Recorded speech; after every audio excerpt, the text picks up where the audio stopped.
नमस्कार, आप सुन रहे हैं रेडियो हिंदुस्तान और मैं हूं आपके साथ आरजे रजनी।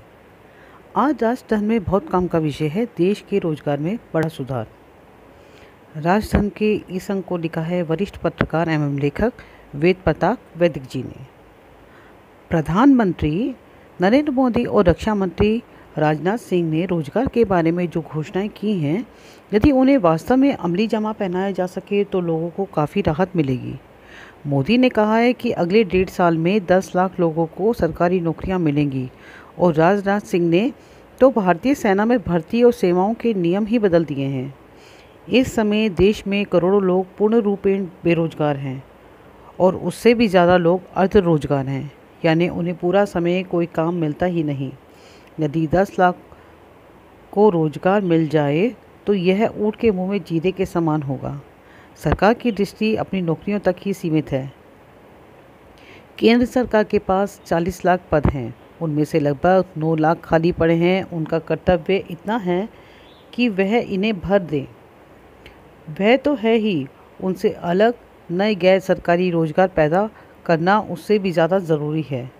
सरकारी नौकरों को वेतन, भत्ता और पेंशन आदि तो पूरे मिलते रहते हैं, लेकिन वे अपना काम कितना करते हैं इस पर कड़ी निगरानी का कोई तरीका हमारे यहाँ नहीं है। जबकि चीन में कई बार देखा कि सरकारी और प्राइवेट कंपनियां अपने कार्यकर्ताओं से डटकर काम लेती हैं। इसलिए भारत से पिछड़ा हुआ चीन हमसे 5 गुना ज़्यादा मजबूत हो गया है। सरकारी नौकरियों की संख्या ज़रूर बढ़े, लेकिन उनकी कार्यक्षमता के मानदंड काफ़ी सख्त होने चाहिए और हर 5 साल में उनकी समीक्षा होनी चाहिए। जो कि अयोग्य पाया जाए उसे कर्मचारी को छुट्टी दे दी जानी चाहिए।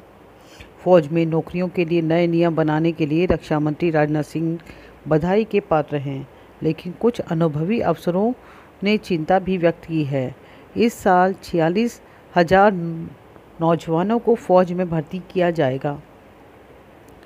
उनकी उम्र 17.5 से 21 साल होगी।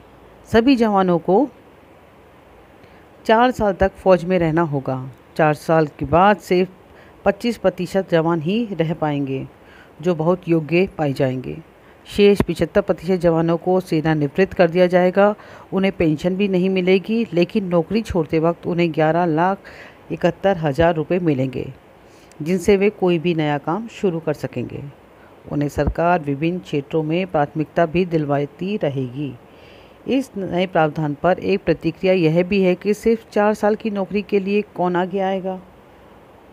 उस 4 वर्षीय अनुभव का फ़ायदा अन्य नौकरियों में कुछ काम देगा या नहीं, ये प्रश्न तो जायज़ है, लेकिन इस नई पहल के कई फ़ायदे हैं।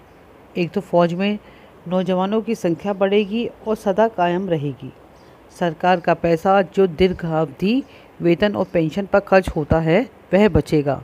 इसके अलावा नई सैन्य तकनीकी के कारण जो भी सारे देश अपने फौजियों की संख्या बल घटा रहे हैं। चीन ने अपनी सेना को 45 लाख से घटाकर 20 लाख कर दिया है। अमेरिका, ब्रिटेन, फ्रांस और इजराइल ने फौजियों की कार्यवाही को काफ़ी सिकोड़ दिया है। अब भारतीय फ़ौज में जो भर्ती होगी अंग्रेज की बनाई जाती रेजिमेंटों में नहीं होगी। यह भी बड़ा सुधार है। राजधन में अभी इतना। करते रहिए काम, सुनते रहिए रेडियो हिंदुस्तान और बोलते रहिए जय श्री राम। लेकिन जाते जाते याद दिलाऊंगी कि पानी बचाइए, सबको सिखाइए, पेड़ लगाइए, सबको सिखाइए। नमस्कार।